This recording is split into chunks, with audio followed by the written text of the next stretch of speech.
I mean, it was the worst 12 hours in my life. When Catherine Hudon put her son on an emergency flight from Chisasibi to Montreal, she didn't know that he had a brain clot, and that when she finally reached his side 12 hours later, it would be too late. And it was already too late for me to say goodbye. He was already so sick when I got there.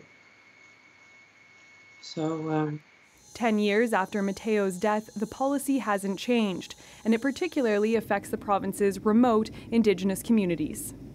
In northern Quebec, we're at the easternmost in the region. For example, if my son were to be sent out by Challenger to Montreal, I would have to wait almost 24 hours to get to him. It's not fair for us to be treated that way. The Canadian Pediatric Society agrees. It calls the policy archaic. For whatever reason, it's been decided that you need to come to Montreal for specialized care.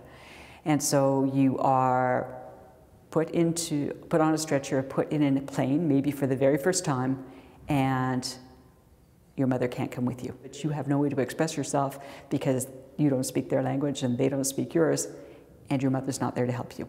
Today, Quebec's health minister responded to those calls for change.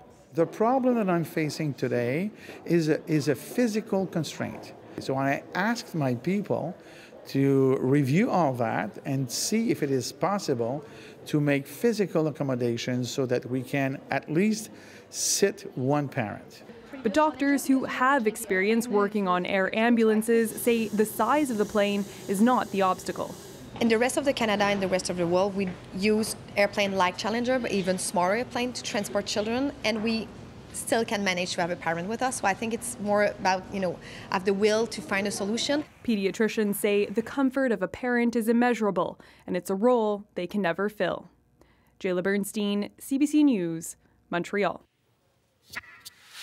Aside from emotional support, there are practical reasons for a parent to travel with a child on an air ambulance. Parents can provide health history details that may not be included on medical records, and it gives parents the chance to consider treatment details and sign consent forms.